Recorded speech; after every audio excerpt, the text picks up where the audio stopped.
de lutter contre une espèce. Mesdames et messieurs, bonsoir, Sahaf Torkom, bienvenue à vous dans ce nouveau numéro de Diasporama. Ce soir, il sera question donc de revenir à ce paysage de miséricorde, ce paysage de solidarité qui règne un petit peu partout dans le monde et ce à travers la communauté algérienne qui est représentée ce soir par deux de ses représentants, à savoir Madame Yamina Firoul, bonsoir à vous. Bonsoir. Alors Madame, vous êtes la présidente de l'association Bolder, donc vous venez d'Avignon. Oui. Bonsoir. Bonsoir. Et parmi nous également Monsieur Omar Bermam, et vous êtes donc le président de l'association de la mosquée Dawa, et vous êtes aussi membre de la fédération régionale de la grande mosquée et vous venez de Roubaix. Bonsoir à vous, Sahar Mdankom, Sahar Torkom aussi. Alors Madame Yamina, je vais commencer par vous. Oui. Alors là, vous venez d'Avignon, donc ça fait quelques jours que Ramadan a commencé. Oui. Comment au niveau d'Avignon, la communauté algérienne a préparé et a reçu le mois de Ramadan? Déjà أول واحد صحافة توركم نشكر كاع الإذاعة التلفزة الجزائرية نشكرك فاني مدام et les personnes voilà les personnes qui étaient avec nous حنايا في افينيون انا في افينيون je suis seule à Avignon كل عام نديروا حاجه باغ اكزومبل كل عام نديروا on travaille avec la Croix-Rouge, l'association Secours catholique pour faire un petit peu le repas pour les gens qui n'ont pas, pour les gens qui ont sans papier aussi. On a beaucoup à Avignon et on essaye d'aider l'un et l'autre. Voilà, de beaucoup de choses. On attend un petit peu l'exemple aussi تاع الناس هذو اللي ما عندهمش حتى حاجه في وحاجتهم بينا حنايا وحاجتهم même ببلادهم. Voilà madame. D'accord. Alors, Monsieur Bermam, pour votre part, donc vous venez de Roubaix, donc c'est une autre région de France, mais aussi c'est une région à majorité musulmane. Donc c'est un peu la particularité de la région, donc comparée aux autres régions de France. Alors, comment se passe Ramadan et comment se passe donc recevoir Ramadan à Roubaix? Comment ça se passe? Tout au début, je présente mes remerciements à vous, à la télévision algérienne. Je pense aussi aux fidèles de l'association de la mosquée Dawa. Je leur dis tous, et les fidèles aussi de la Fédération de la Grande Mosquée de Paris. Pour nous, on a une ambiance un petit peu spéciale pendant le Ramadan parce qu'il y a une majorité des musulmans à Roubaix. C'est connu, donc on remarque déjà le Ramadan qui est spécifique. Le matin, on voit un petit peu les rues, un petit peu désertes parce que les gens ils dorment un petit peu tard. Oui. Après, dès l'après-midi, on commence à voir l'agitation, les gens qui vont chercher pour préparer les repas. Chez les boulangers, chez les, comment dire, les fruits et légumes, les bouchers, tout ça. Et après, le soir, on a l'ambiance des tarawih. Après, il y a des gens qui vont des cafés pour se rencontrer, pour discuter un petit peu. On a un climat vraiment de miséricorde et de solidarité. En fait, c'est vraiment un paysage qu'on voit beaucoup ici en Algérie qui est transmis un petit peu à Roubaix. Tout à fait. On essaye de faire, bon, pas vraiment comme ici, mais presque. On se rapproche un peu pour faire une ambiance chaleureuse, familiale et surtout spécifique pour le Ramadan. Et justement, la communauté algérienne, généralement, elle essaie toujours de faire revivre un petit peu ces traditions comme on le fait ici en Algérie, donc pour ne pas sentir un petit peu le changement et pour ne pas sentir que nous sommes à l'étranger. Afef Belhouchet, justement, nous a transmis l'ambiance qui règne en ce moment à Paris. Je vous laisse découvrir ce reportage et on se retrouve juste après.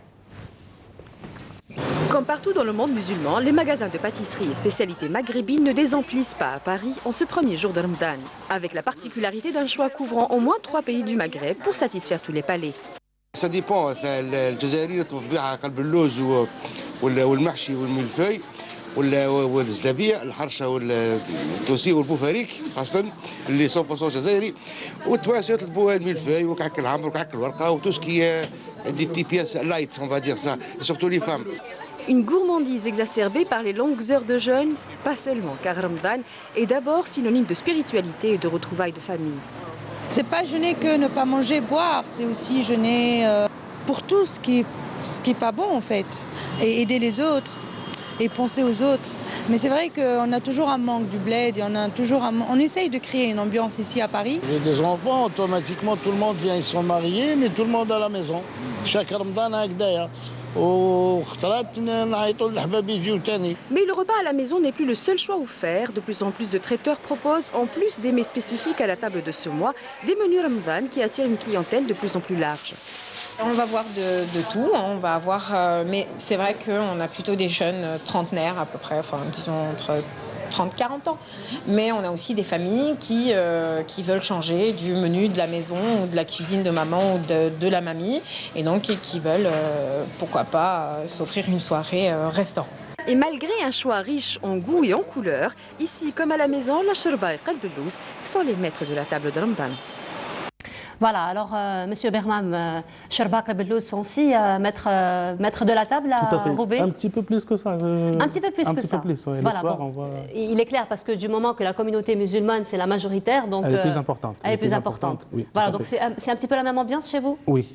Et les gens sont très attachés au pays, donc ils essayent de faire une ambiance qui ressemble plus voilà. à ce qui se passe. C'est la même chose au niveau d'Avignon? C'est la même chose à Avignon. Avignon aussi, c'est pareil. Ils font aussi le shorba. C'est une famille, quoi. Oui. Ils font les traditions algériennes, marocaines.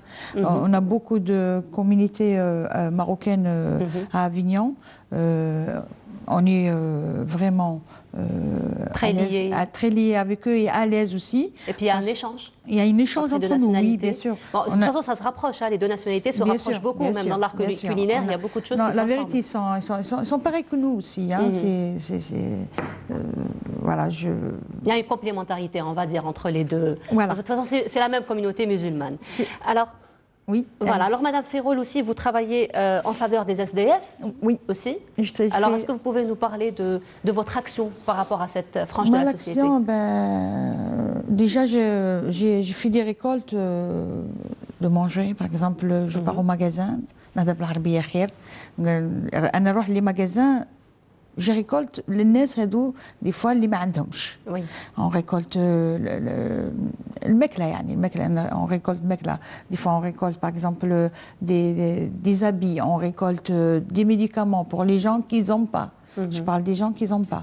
Et on récolte aussi beaucoup de choses pour des gens qui ont besoin. Des gens qui ont besoin de nous. En France. Et ça se passe comment en ce mois de Ramadan avec cette frange de la société, avec ces SDF? Moi, j'essaye de donner un petit peu l'exemple des musulmans en France, surtout à Avignon. On a beaucoup de monde qui ont besoin de nous pour l'aider, pour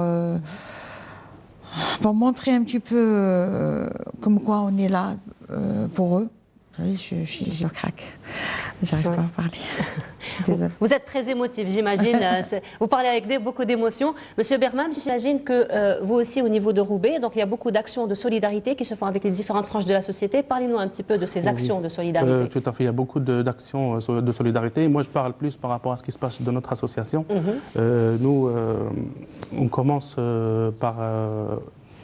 quelques jours avant le Ramadan, l'imam a fait un appel pour collecte, pour les aides. En fait, on a des fidèles qui ont fait une petite caisse pour ramasser un petit peu des fonds pour préparation des repas le soir, les repas iftar, et qui touchent les nécessiteux. Il y a même des non-musulmans qui viennent pour goûter shorba et tout chez nous. Et pendant le Ramadan, en fait, on a des magasins qui proposent des aides, soit des boulangers, des bouchers, des fruits et légumes, des épiciers. Ils nous demandent de venir chercher tout ce qu'on a besoin. Et dans ce cadre-là, en fait, on a une équipe qui prépare, des femmes que je les salue par l'occasion, ils préparent à manger jusqu'à 20h comme ça. Après, il y a notre équipe qui vient, qui installe les tables, les chaises, tout ce qu'il faut pour le repas du Maghreb. Il y a notre équipe qui vient derrière aussi pour faire les distributions. On fait des repas qui se prennent sur place.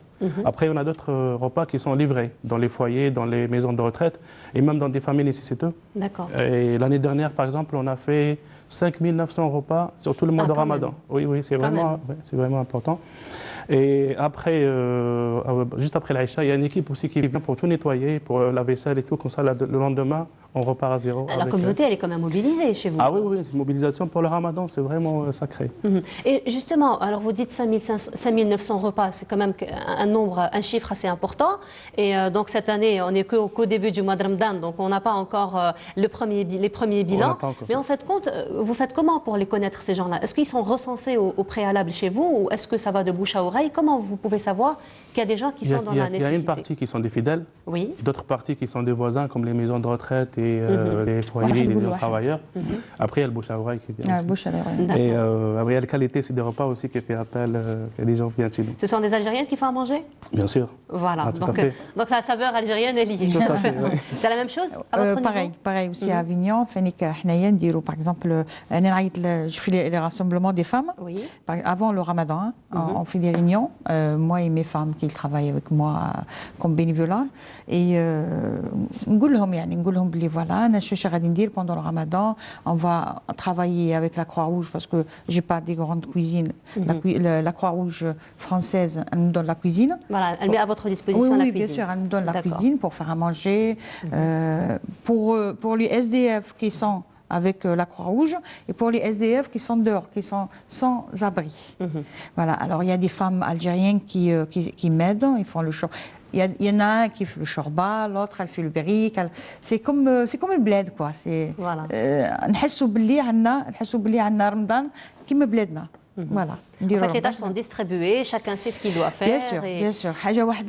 Je remercie beaucoup les magasins qui m'aident parce qu'il y a Leclerc, il y a quand même des magasins, des Marocains aussi, des Marocains, des Algériens, des Tunisiens qui me donnent aussi qu'est-ce que j'ai envie de prendre, comme le shorba, comme par exemple les fruits, les pommes de terre et tout. C'est eux qui m'aident pour faire le repas de Ramadan. Voilà, donc c'est toute la communauté musulmane qui est mobilisée, c'est pas seulement que les Algériens, mais c'est vrai que Ramadan touche pratiquement. La vérité, nous, on est vraiment soudis par la communauté musulmane. Marocains, Algériens et Tunisiens, à Avignon, ils sont vraiment soudis. Ils aiment, يحبوا يعاونوا. يحبوا يعاونوا يحبوا كي تقول انت ماذا بيهم يديروا حاجه اللي تبين بلي اوني دي ميزلمون كوا اوني با دي يعني ما كان حتى حاجه بيناتنا فوالا. Voilà, donc c'est toujours ce paysage de miséricorde, c'est toujours ce paysage de solidarité qui règne. Alors, Madame Ferroul, vous travaillez aussi en collaboration avec l'association, avec la maison d'Ardzaïel. Ça se passe comment donc, la collaboration? Premièrement, je remercie aussi Madame Farhat, parce qu'elle a fait quelque chose de très bien aussi. Elle m'a invitée, elle m'a donné des couffins. J'ai des vidéos et tout, elle m'a donné des couffins. Et je l'ai amené pour... نفرح هذوك الناس مساكين تاع. Ils étaient très contents parce que tout le couffin qu'il m'a donné, je l'ai donné directement aux gens qui n'ont pas. Vraiment, les gens qui ont besoin, ils sont venus tous. Et c'était peu, mais alhamdoulilah. يعني ورينا بلي كم كوا الجزائر تاني راهي معانا. Oui. فهمتي وسيرتو بلادنا دير في حاجه راهي دايره حاجه اللي نحسوا باللي بلادنا راهم مورانا ماهيش مخليتنا. Parce que حنايا دي فوا نديروا حوايج بلادنا الحمد لله بلادنا راهي مخليتنا. Il y a toujours ce soutien. Voilà, il y a un grand soutien. Grand soutien, c'est pas un grand soutien parce que علاش ماهيش مخليه اولادها يضيعوا. كاين الناس اللي يقول لك حنايا بلادنا نو بلادكم بلادنا راهي الحمد لله بلادنا راهي تعاون فينا في فرنسا. وان شاء الله يا ربي elle continue de aider ses enfants en France باش ولادها ما يقعدوش يحلوا فمهم ويقولوا رانا هكذا وهكذا. C'est pas vrai tout ça. On est très soutien y est. Ouais. Le soutien, il est. Et la solidarité, il est aussi. Voilà. Alors, Monsieur Berham aussi, donc ça se passe comment généralement le tarawih? Parce que pour le mois de Ramadan, il y a le ministère des Affaires religieuses donc qui envoie les imams en France pour assurer les salat tarawih, pour assurer donc salat tarawih pendant tout le mois de Ramadan. Comment se passe donc cette période de Ramadan? Un petit point avant de parler du tarawih. Allez-y. Concernant les repas qu'on fait. L'année dernière, on a eu la visite de Monsieur Belbaqi Rachid, le consul général de l'Algérie à Lille, qui fait un grand travail dans la région, avec M. Aoussaj Abdelkader, qui est le président de la fédération de la mosquée de Paris aussi, la fédération régionale. Ils sont venus manger avec les fidèles, c'était un geste fort, et les gens ils ont apprécié leur visite. Donc par rapport à ça, je voulais les remercier, que j'ai salué à mon occasion. Et pour le tarawih, en fait, cette année, la semaine dernière, on a reçu, avec une réception vraiment à la mosquée de Furqan, au siège de la fédération régionale, tous les imams qui venaient dans la région Hauts-de-France. Et ils sont là, ils sont destinés, chacun il va dans sa mosquée. Et donc il est pris en charge par l'association au niveau hébergement, au niveau alimentation et nourriture. Et le soir, donc après le Salat al-Isha, c'est des imams de haut niveau. Hein. On remercie notre ministère des Affaires religieuses qui travaille vraiment, qui a effectué un bon travail pour nous envoyer, mettre à disposition des imams de haut niveau universitaire et qui maîtrisent la lecture du Coran. Et grâce à eux, on passe Tarawih dans les meilleures conditions. Voilà. Ah bah, très bien. Alors en ce moment, je vous propose donc d'aller dans un autre continent pour voir un petit peu l'ambiance de Ramadan dans ce continent, à savoir le Canada. Et avec nous, Monsieur Lamine Foura. Alors Monsieur Lamine Foura est cofondateur du Congrès maghrébin au Québec. Il est aussi journaliste et animateur au niveau de la radio Média Maghreb. Monsieur Foura, normalement, est avec nous en ce moment. Bonsoir, Monsieur Foura. Alors, Monsieur Foura, dites-nous, parlez-nous un petit peu de l'ambiance qui règne en ce moment à Montréal. Merci pour l'invitation. Eh bien, oui, le mois du Ramadan est un mois particulier pour la communauté algérienne ici au Canada et à Montréal en particulier, puisque c'est un mois où il y a beaucoup d'activités spirituelles. Donc, il y a le jeûne en lui-même, l'organisation de la journée est différente. Vivant dans un pays où les heures de travail ne sont pas adaptées à la réalité donc, du jeûneur, il y a aussi les prières du Tarawih, donc c'est plus tard dans la soirée, les heures, je dirais, de sommeil sont plus réduites.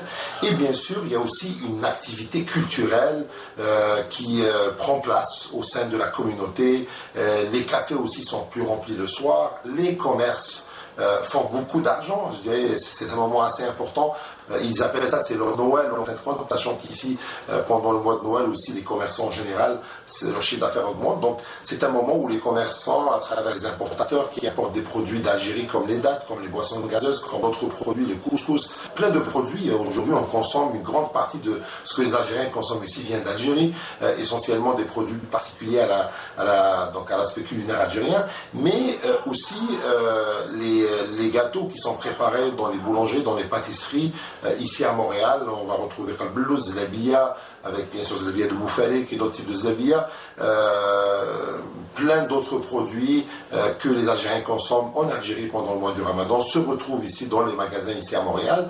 Il y a aussi, comme j'ai dit, l'aspect culturel, il y a certaines fêtes qui s'organisent, il y a beaucoup d'activités aussi entre familles, puisque durant les week-ends, en général, les familles se regroupent pour manger ensemble.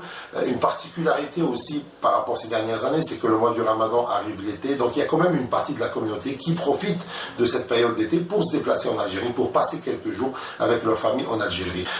Il y a aussi un phénomène assez intéressant, c'est que la communauté musulmane, elle est diversifiée. Il y a les Maghrébins, il y a les Algériens, les Maghrébins, il y a aussi les autres pays arabes, il y a aussi donc, des pays comme des Turcs ou d'autres pays comme nos frères de l'Afrique subsaharienne.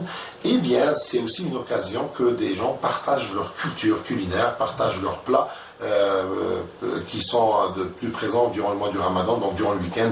Des gens, des Algériens vont peut-être aller chez d'autres personnes, d'autres nationalités, pour aller découvrir quel type de bouffe ils mangent durant le mois du Ramadan, mais aussi c'est quoi les rituels, c'est quoi les activités en famille qui se font durant le mois du Ramadan. Je dirais que c'est un moment particulier de partage, d'ouverture, mais aussi un moment particulier de nostalgie, puisque les Algériens vont revivre, vont reconstruire chez eux, autour d'eux, dans nos commerces. Dans les rues, il y a une présence de commerce assez importante d'Algériens. Nous allons reconstruire notre Algérie ici au Québec pendant un mois en particulier, puisque nous allons vivre au rythme du mois du Ramadan pendant ce mois.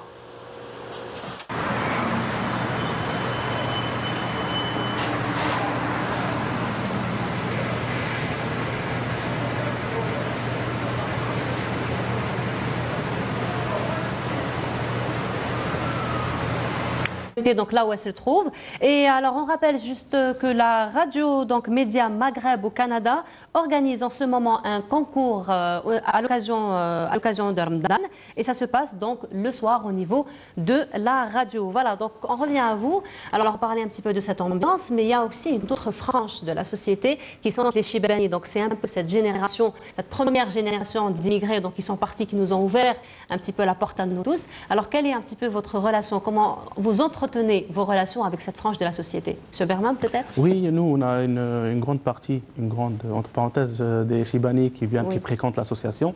Et c'est vers une grande partie de cette tranche d'âge qu'on fait les prestations de iftar pour leur donner une ambiance du bled chez nous. Oui. D'accord. Et pour vous, pour votre part? سي كيف كيف وسي تاني حنايا عندنا ناس كبار اللي يجونا يعاونونا ديجا يعاونونا باش يعني باش يشوفونا في الاوروب اللي كم كوا انا دايرين اليد في اليد Et voilà, la vérité, c'est magnifique de voir des gens qui, certain âge, ils ont besoin de se montrer, de donner un petit peu leur bien pour aider leurs frères et sœurs. Voilà. حاجه واحده انا غادي باش نقول لك مدام سمحي لي باش انا نطلب من الدوله تاعنا احنا هنا انايا ندير نعاون الناس بزاف في الدواء في لي فوتوي رولون كي دي جون كي me demandent beaucoup surtout ici de partout quoi. Voilà, là j'ai Vous êtes émotive, vous faites compte. Et j'ai envie de dire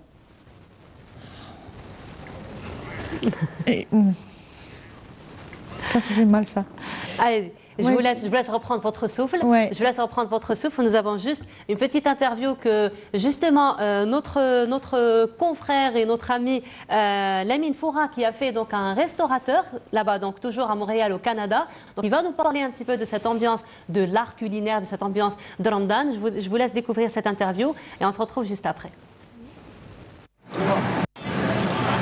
في رمضان واش راكم توجدوه في رمضان؟ نديروا الفطور يكون